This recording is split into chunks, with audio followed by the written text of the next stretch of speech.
Thank you. Some 7 years ago, in the winter of 2012, I got a phone call from this guy with a strong Indian accent who introduced himself as Clinton. And Clinton said that he had seen that my IP address was infected with a virus, or something like that, and it sounded really scary. Okay, thank you. It sounded okay, I'll start again. So some 7 years ago, in the winter of 2012, I got this phone call from this guy who introduced himself as Clinton, and he spoke with a strong Indian accent. And Clinton said that my IP address was having a virus or something like that.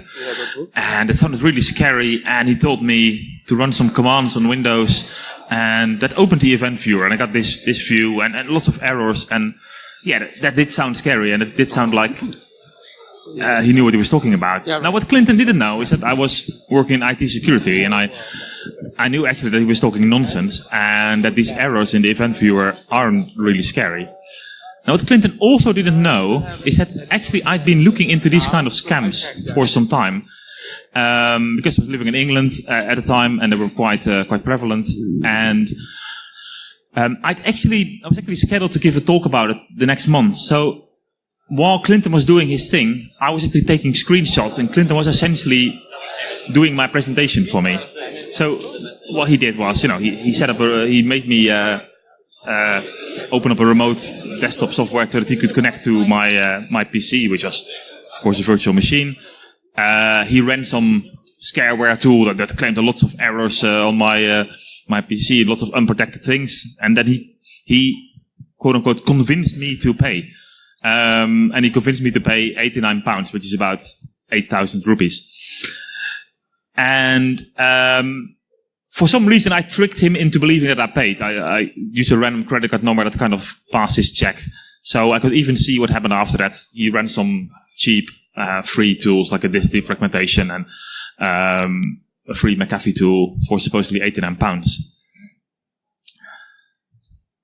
So, hello, welcome to my talk. My talk is on the state of malware.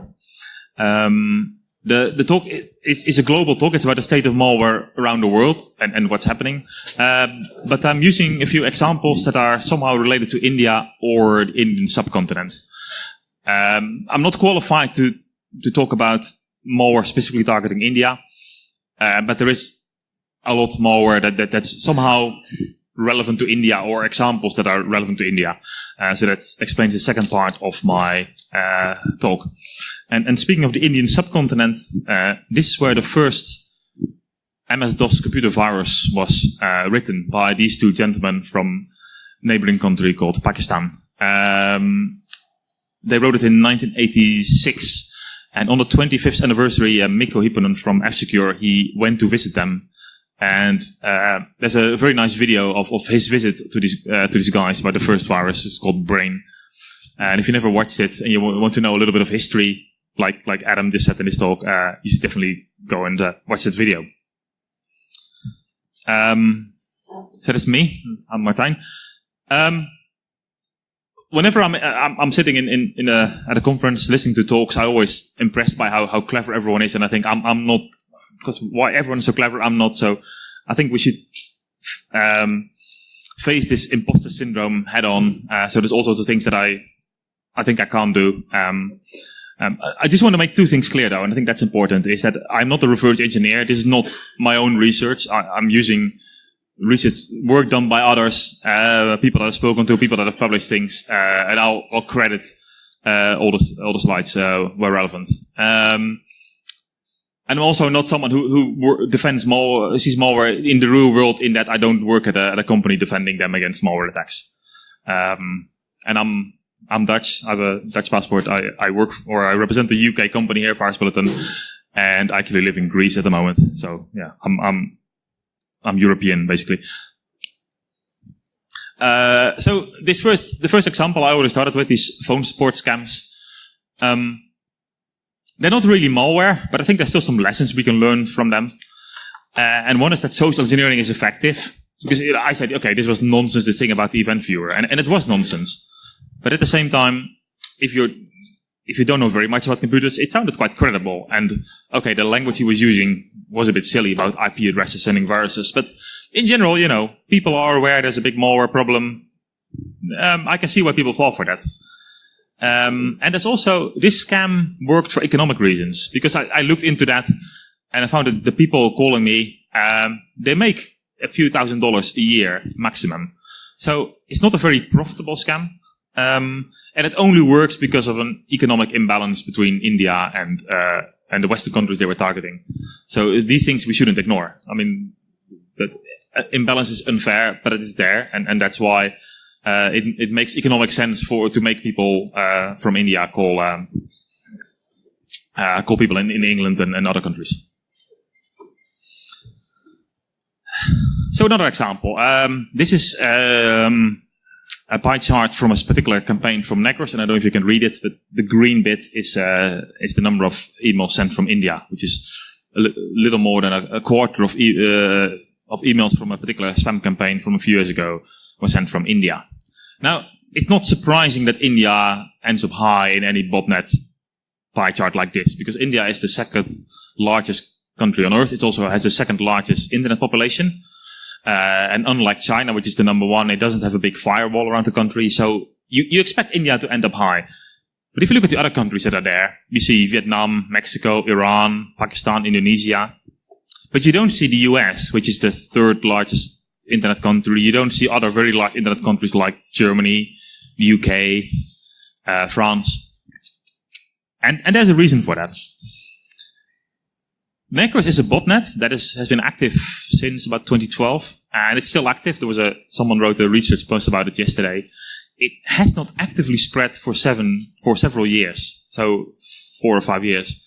Now, try to imagine what this means. I mean, look, we're all IT professionals. We probably have bought a new computer in the last few years. Just by buying a new computer means that you get rid of any malware infection, but if your PC is infected with Necurs, that means you've been using it for many years. It probably runs Windows XP. It might run an unlicensed version of Windows XP. It probably doesn't run any security software. So, Necurs and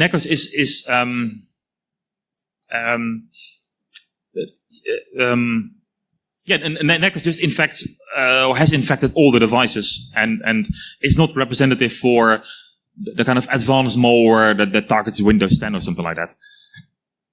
Here's an example of a spam that I caught at Necurs, and when I looked at this in our little lab, I saw about 35,000 emails in our lab of this spam campaign, and that's a fairly large number. That means that millions and millions of emails of this kind have been sent.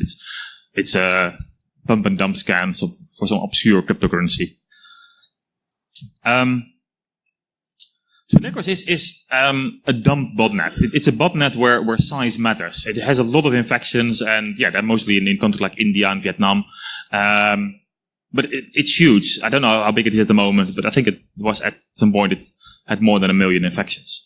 And these are various things like spamming, like sending DDoS attacks, like mining cryptocurrencies, like using it for a proxy network. These are for things where size matters. This is the kind of botnet, things that only make sense if you have a botnet of a good size.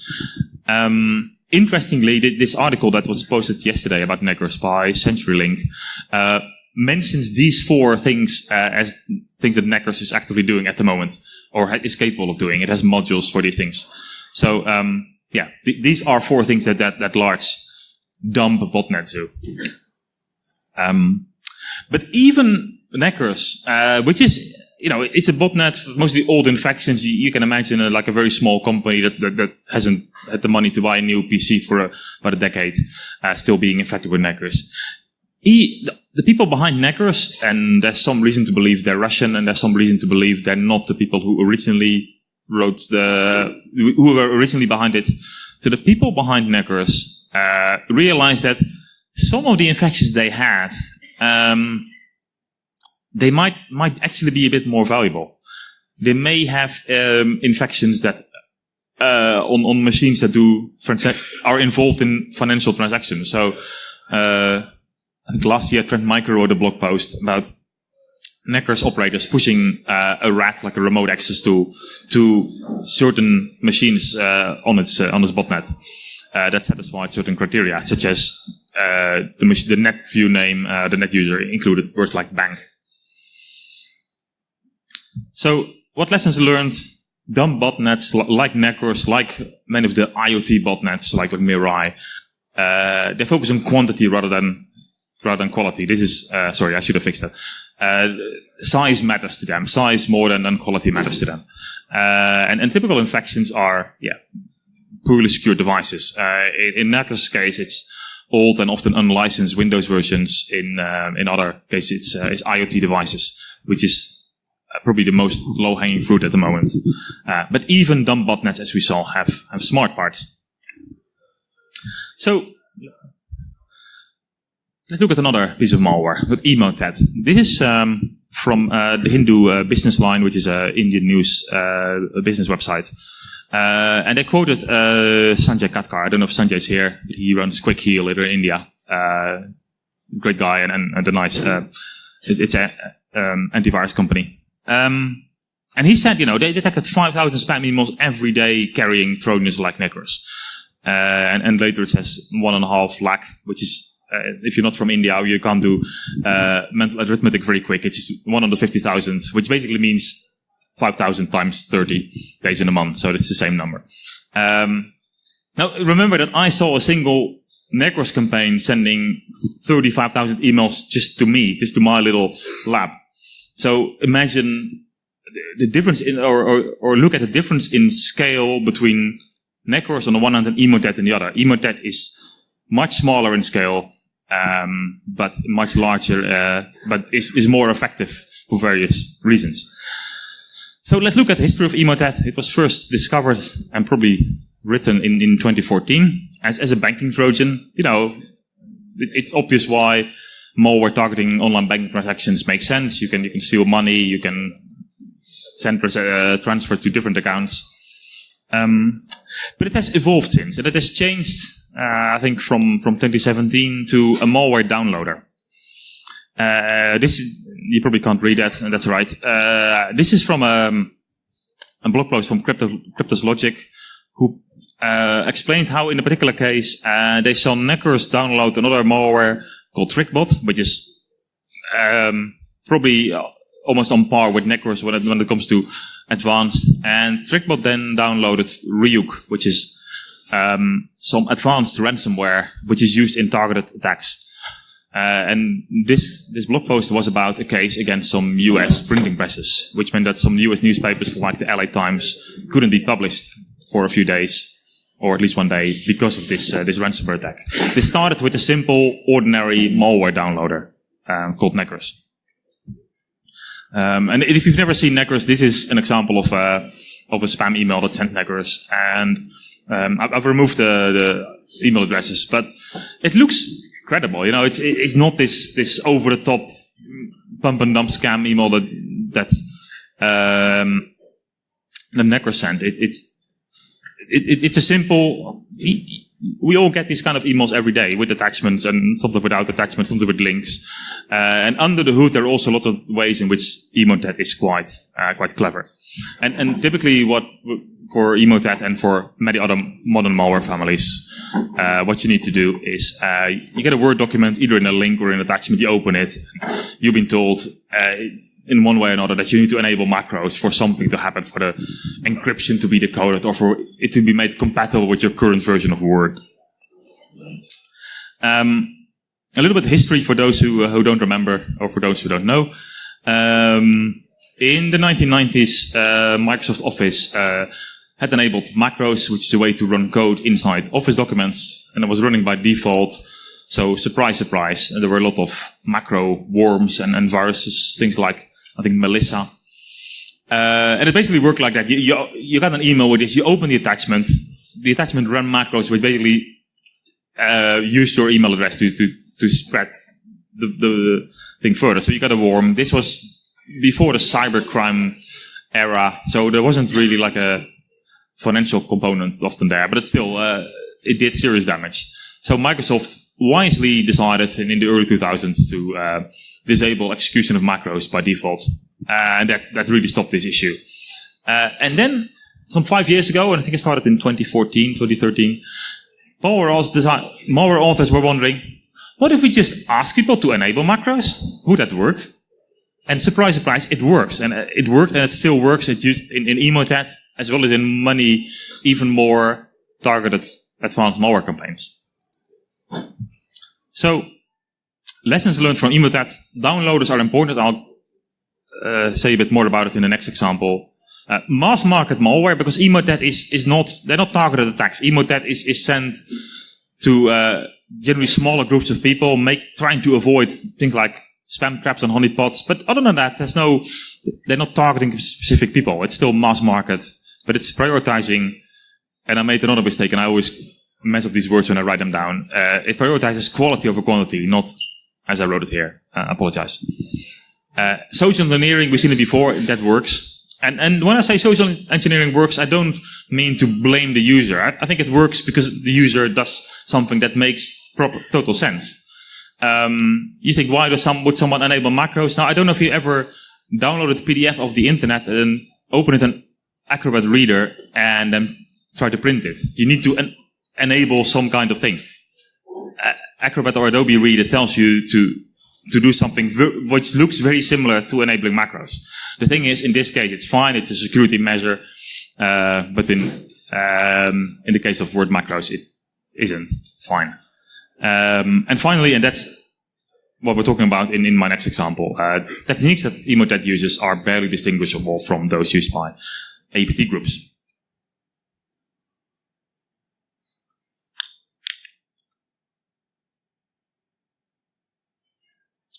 So, here's an example from a report by Symmetria from, I think, 2 or 3 years ago. It's about 4 years ago, maybe. Anyway, it's about a malware APT group called Patchwork. And what Symmetria says in this quote and in the report in general is that the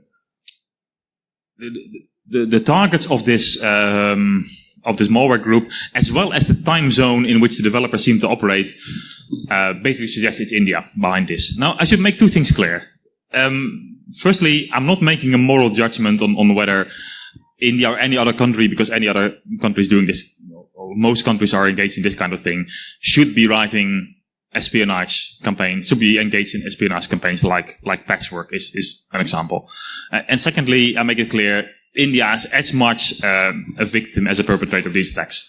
And maybe a third point, because I've seen, and this is probably not so surprising in this audience, but I've seen Americans kind of dismissively talk about, oh yeah, there's APTs from Iran, North Korea, China and Russia, and oh yes, India and Pakistan, they're only attacking each other. India and Pakistan and other countries in this region, they're part of the global scene, so to say. The geopolitics affects globally. There's a good reason to assume India is also spying on China, on Saudi Arabia, probably on Western countries, and the vice versa. So, APT, it's become kind of cool to say about an APT attack, oh, that wasn't very, very advanced. So I'd like to use this definition. APT are persistent threats that are advanced enough. When even James Bond is just trying if a door is actually blocked before he does some fancy stuff to open it. So APTs are advanced enough persistent threats. And persistent in the sense that they really mean to target a specific person, a specific entity. So another report on Patchwork, there's been quite a lot written about this. This, if you look at the document name, you can see that probably targets China or something related to China. The malicious RTF documents exploits a vulnerability called CVE 2017-8570, and it drops something called Quasar-Rat. Now, Volexity's report was from the spring, referred to malware used in the spring of 2018. It was exploiting a vulnerability patched in November the year before. You know, if you just apply Microsoft patches every month as you should, you won't have a problem with this malware group. And this is a nation-state actor, probably. This is, the people targeted are of geopolitical interest. So, yeah, you would expect them from our vantage point that they would just apply patches all the time. But yeah, it's more complicated than that. And this Quasar that was spreading, it's not some kind of advanced tool. It's an open source remote access tool. You can find it on GitHub. There's actually another. This came out early this weekend. I thought it was nice to include. There's another APT group, probably also Indian. It's called Bitter. This is from Palo Alto Networks. They were not the first ones to write about this, but they have an update.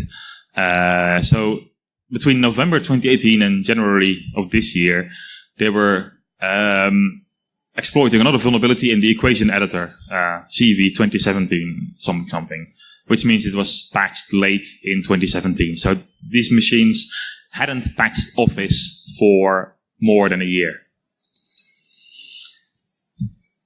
So let's look at Emotet versus Patchwork. And you notice that what happens is very similar. There's an email is sent, then there's some malware is downloaded, such as Emotet, such as the first payload from Patchwork, and then there's a final payload that's the real purpose of the malware. Now, there's two differences here. Emotet, as I said, it's not targeted. Emotet first just tries to see who it can infect, and then it decides, depending on the target, what payload is interesting for them. Hey, there's a high value target. I might want to use a financial Trojan or an espionage tool or some high value ransomware.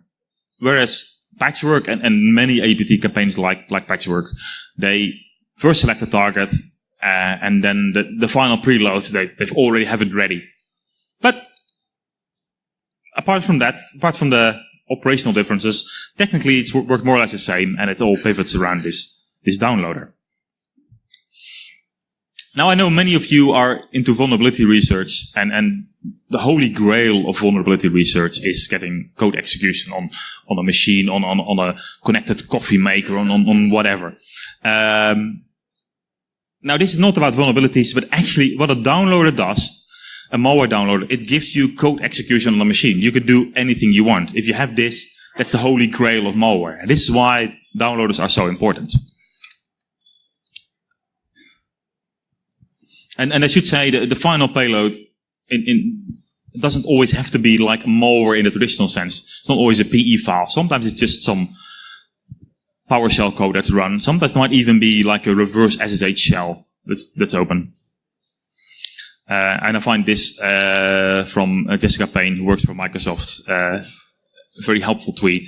Basically, if you're worried about APT attacks, make sure you can defend against Emotet, because that probably makes you able to defend against APT attacks. And the thing is, we think, if you look at Emotet, we think, oh, of course you can defend against Emotet because it's, just don't click macros, maybe disable macros throughout your enterprise. Emotet infections live in many large Fortune 500 companies, which means that malicious authors have code execution within large Fortune 500 companies. So what have you learned about our Patchwork and APT groups? They're not that different from the more advanced commodity malware like Emotet, like TrickBot. They exploit gullible humans, like people who can be tricked into explaining macros. And again, not making a value judgment here. And unpatched systems, like people who haven't updated their word for about a year. Because in practice, we know it's important, but if you don't really know it's important, updates always come at a time when you don't want it, and it's just easier to just turn them off. And finally, it's all about the downloader. So let's take another step and look at something called Pegasus. Pegasus is mobile malware that targeted iOS and I think also Android. It's written, it's available commercially. It's sold to governments and written by an Israeli company called NSO Group. And if you haven't heard of NSO Group, I would recommend that you do some research, because that's some quite intriguing stories. One of the Pegasus groups, one of the nation-state actors, was targeting countries in this region, such as India, Pakistan, and Bangladesh, and a few others. I have no idea who this particular actor is, but NSO Group claims it only sells to nation-states. And you may think, oh, that's okay, then you make sure that there's no evil criminals using it. One person who was targeted by Pegasus on his iPhone is a human rights lawyer from the United Arab Emirates called Ahmed Mansour. He is currently in prison for 10 years for speaking out against his government, and he's likely being tortured. And they spied on him through his through this malware on his iPhone. So they may say we only sell to governments, but with that constraint, they don't seem to have many ethical concerns.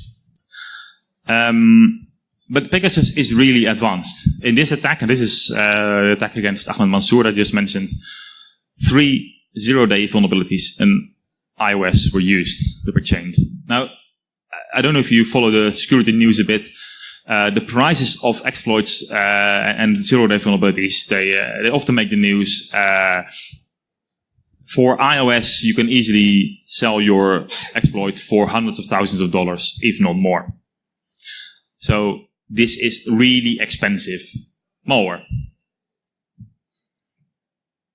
So 0 days are used in some targeted attacks. However, and then I should also say 0 days are used probably a little bit more than we realize, because a lot of these attacks never make the news for various reasons. However, 0 days for most attackers are provide very bad return on investment. They're very expensive, as I just mentioned about Pegasus. You have to pay hundreds of thousands of dollars to write an attack, and a 0 day is burned as soon as the attack is discovered, because the affected company patches the software straight away. Whereas if you use like an old exploit in an older version of Office that is still widely used, then you don't have this problem. And the worst that can happen is that your target may patch Office, but Microsoft can't patch Office for everyone, because if they could, they would do that. And defending against 0 days is also often poor return on investment. I mean, 0 days have long been a bit of a hype, and companies sell all sorts of software to prevent you against it. Now, I think mitigating against these attacks is not necessarily a bad idea, but especially for smaller companies and organizations that are not a specific target, it may be wise to just accept, like, okay, we're small. If someone is willing to spend hundreds of thousands of dollars to attack us, maybe we can't attack against us. And it's the same if you run a small business here in India. Then yes, you lock your safe, you lock your doors, but you're not gonna spend any money protecting against someone with 3 armored cars outside your office. You just assume that the risk is so unlikely and the cost of defending against it are so high that that is not worth it. But there are cases such as people like journalists, high-profile politicians, people high in business, some civil liberty activists, for whom defending against 0 days is something that they need to do, and probably less using technical measures than about using certain operational measures like separation of devices, using a very primitive phone to contact your contacts, etc. And the final example, I don't know how much. Yeah, I think it's reasonable to read. It's about something called Stalkerware. That's not one piece of malware. That's a malware family or many pieces of related malware. And this news article is from the Economic Times, Indian business site, and it refers to a talk given at this conference 1 year ago by Yves Galperin from the EFF, who I believe is speaking, not next door, but in some room at this moment. And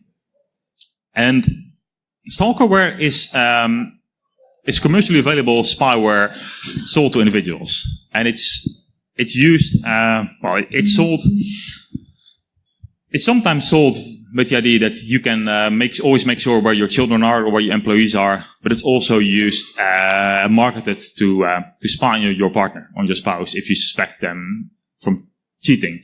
Now, there are all sorts of ethical things to say about people suspecting their partner of cheating, and rather than discussing this using spyware, but this kind of stalkerware is used in many abusive relationships, with often very serious consequences, including physical violence and worse.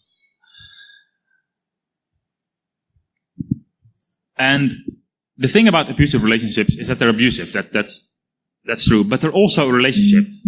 These are people that are still together for some reason, or they may have split up, but they may still share a house, or may still have shared control over children. So they may often be in the same place. From purely technical point of view, how this malware works is that the attacker has physical access to the victim's phone, sometimes desktop, but usually phone, and can install the malware.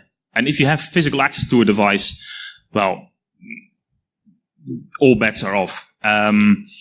At the same time, that's not something that we tend to think about. We don't threat model for that. We don't threat model for an attack where the malware author sometimes sits on the target's chair and has the same access on their computer on the phone. So it is really hard to defend against. But I would also think that as a community, we should consider this threat seriously and try to find ways to how we can fight this. So I think that just one important lesson here is that just because something is outside our standard threat model, it doesn't mean it can't cause serious damage. And I think the damage caused by stalkerware about partners in an abusive relationship who suddenly often know where the other person is and use that to scare them. Hey, I know you were talking to your friend yesterday. The damage is probably more severe than most ordinary malware. So I've used 6 examples now, and I want to talk a little bit about something else. I want to discuss how likely it is that devices, or that the combination of a device and a device owner get infected with malware. So I'm introducing something which I call the malwareability chart, and I'm making up that word. And to explain what I mean is that, so here's a device on this chart, and think of a device as the device in its current state with the patches that are or are not applied, and also the owner what they do and can't do. And basically there are 2 gaps. One, there's a vulnerability gap in that the device is vulnerable, maybe known vulnerabilities, maybe easy to find unknown ones, maybe hard to find unknown ones. So there's a gap between that can be exploited. But there's also what I call the social engineering gap, and that means how easy it is to install malware, assuming you can be tricked. How easy it is to actually install malware. So I'll look at some examples, and to make it absolutely clear, this is not hard science. I'm just trying to illustrate it. So Windows 10, latest version of Windows, pretty secure operating system. It's very high up. But yeah, it's not perfect. Every month, Microsoft releases security patches, some of which had already been exploited in the wild, others hadn't been, but are still pretty serious. And if you don't apply them, then it drops down in the chart. But also, it's a device in which you can install software, which means you can install malware, either by being tricked on it or by being tricked to enable a macro which then runs some code. And this code can install malware. I mean, you can run code on a Windows 10 device. Now let's place Linux there. Now, I don't want to go into a discussion whether Linux is more secure than Windows. I think it really depends. But say an average Linux desktop computer is, let's assume it's more or less equally secure than Windows 10. And however, on Linux, and that's kind of the nice thing about it. You know, I'm a Linux user. I've been a Linux user for, I think, 17 years, and before that some Unix for a few years. So I love Linux. It's my operating system of choice, and I love it because you can do so many things. But at the same time, from a malware point of view, that's bad. I mean, I think it would be a security disaster if everyone switched to Ubuntu. If everyone ditched their Windows 10 PC and switched to Ubuntu or something like that. Because at the moment, there are barely any attacks targeting Linux desktop because so few people use it, and those who use it are probably very good at not being social engineered into installing malware. But assume that try to think what it's like if all your family members are running Ubuntu, and if they could all be tricked into running some code from Stack Exchange or worse, just to fix something. I mean, Linux allows that. So, IoT, an average IoT device, we all know they're horribly insecure, default passwords, whatnot. There's a huge vulnerability gap. At the same time, there often isn't much of a human interface and not something where you can be tricked. IoT vulnerabilities just get exploited automatically. I've never heard of something where someone was tricked into clicking a link on their connected coffee maker. Android, I think, okay, it's not hard science. I think Android is a bit more secure than Windows 10, if only because it's a newer operating system. It has all sorts of separation of processes and stuff like that.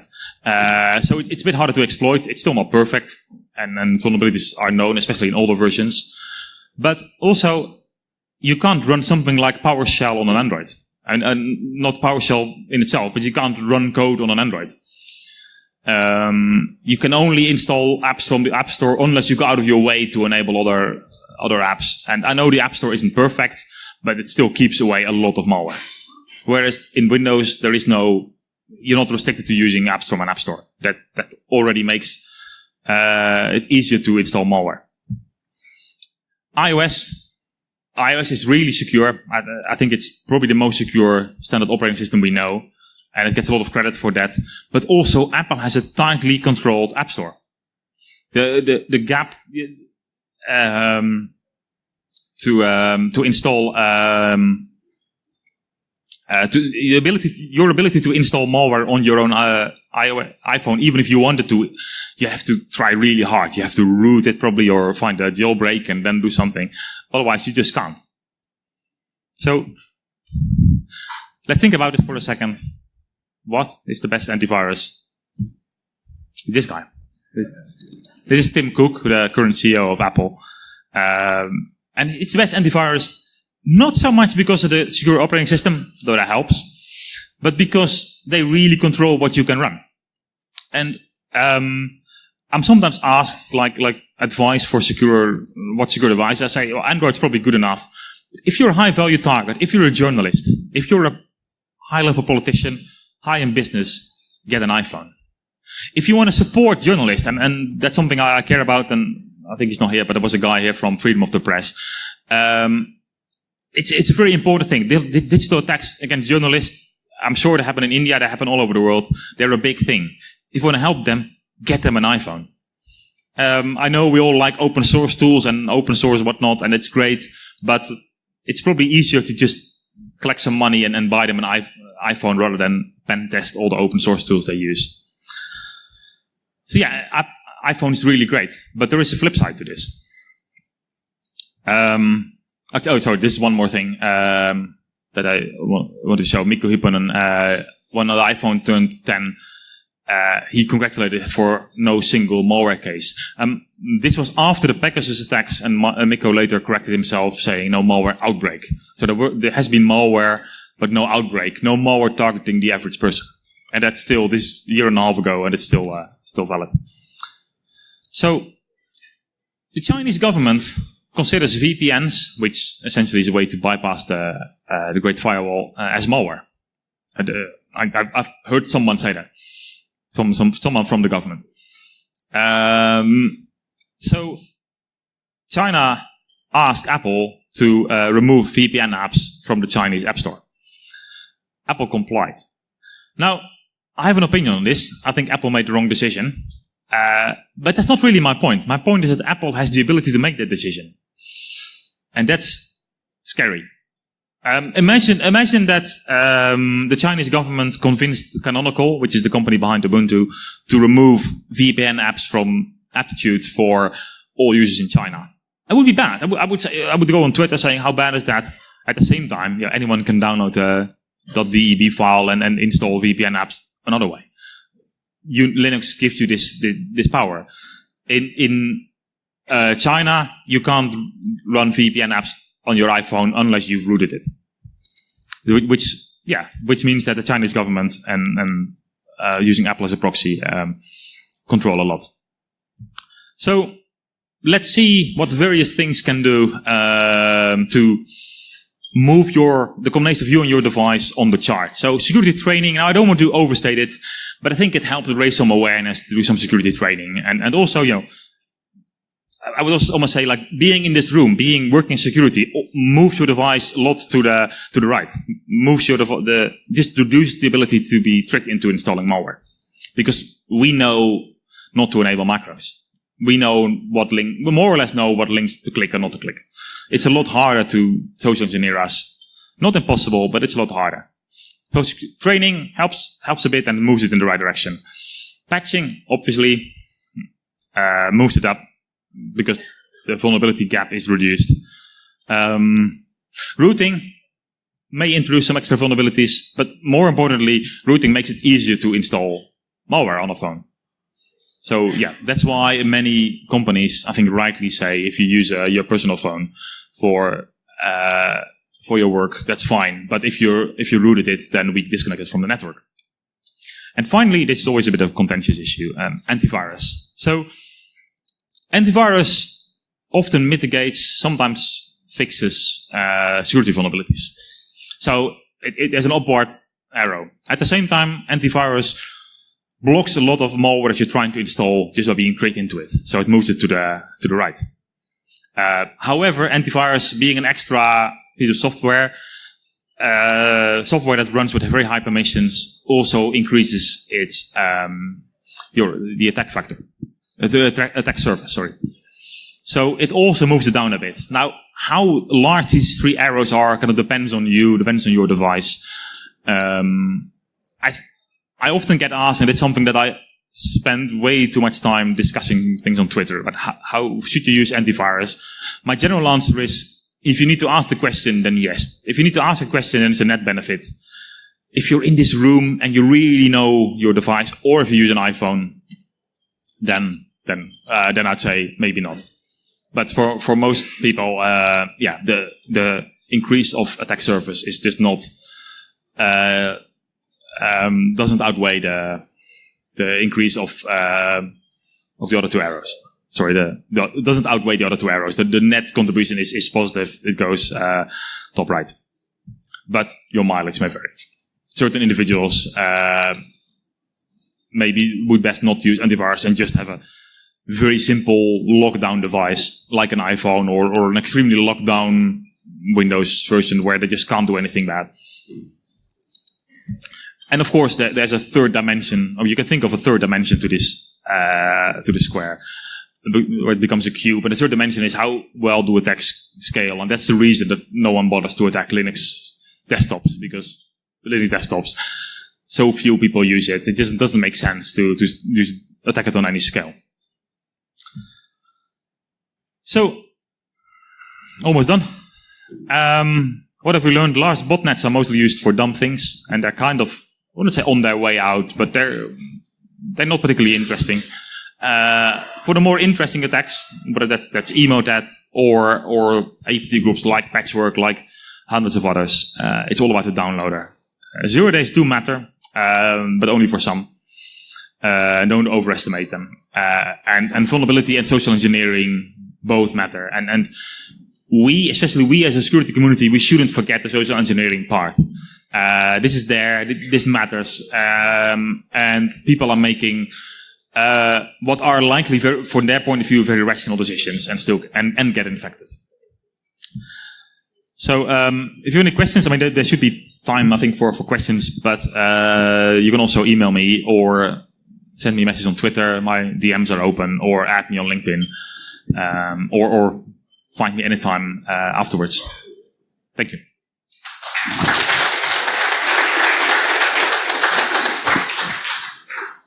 Any questions? Hi, Martin. Nice presentation about you saying iPhone being more secure than any other. A couple of months back, I was reading one research document which said a Windows exe got compiled and it can run on an iPhone and an iOS as a malware, and which can easily evade the gatekeeper of iPhone. What is your thought about that? Okay. So I think what you're referring to is about Mac OS, not about iPhone. I didn't put Mac OS in that chart, partly because I didn't want to use too many examples. I don't know enough about, I'm not a Mac user, I don't know enough to comfortably place it somewhere. Mac OS is a lot easier to attack. What I said about iPhone does not apply to Mac OS. And that's a good and a bad thing. It means that an ordinary Mac is still not perfect against malware. There's various ways to bypass gatekeeper. I know that. At the same time, it's also more flexible. That's why macOS is popular among researchers. Yeah.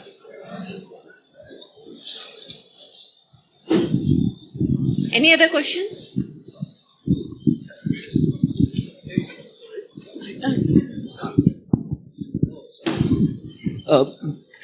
There are a lot of things which we normally hear that it's basically takes the partial control on the computers, the malware, any system or server or computers or anywhere, even on the hard disk also. So if it has got access on the data in the storage of the PCs or anywhere on the server side, can it delete the data also, the malware, the infected space or the storage space has problem through malware to get data deletion also? Sorry. So if malware gets injected straight to the hard disk, can it delete the data also after having the access on data? Can malware delete the data? Yeah. Yes. No. There is quite a lot of. Most malware doesn't delete data because it doesn't make sense. Because it's trying to make money out of the data. Right. But there has been malware that either literally deletes data or encrypts it in a way so that no one can decrypt it. That's what WannaCry did. That's what Patchwork did. And there's also been wiper malware. Shamoon is a big one in the Middle East. Probably Iran targeting Saudi Arabia. Yeah, there's been quite a lot of destructive malware. Malware can delete data in general. Yeah. There may be. Yeah. So if you say that it encrypts the data also. Yes. So what's the difference between ransomware and malware? Because ransomware has got the same ability to encrypt the data and ask for the ransom, right? Yes. The two examples I gave, it was encrypted without there being a decryption key. Ransomware. I'm sorry, I could not hear. Can you repeat? Okay, the two examples I gave, called WannaCry and NotPetya, two very big attacks in 2017. The two both encrypted the disk, were looking like ransomware, except there was no decryption mechanism. For ransomware, there is a way to decrypt it. There's a private key kept by the authors, but also some data on the computer that helps you identify the files. WannaCry and NotPetya didn't do that. So, and encrypting something without, and then throwing away the private key, which is essentially what happened, it is essentially the same as destroying the data.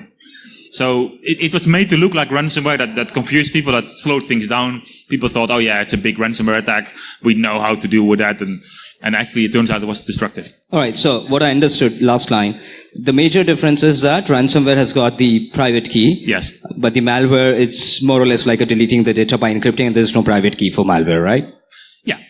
When malware, a lot of malware doesn't decrypt, it doesn't destroy data, but when malware does destroy data, there is no private key. Alright. Thank you. Thank you. Any other questions?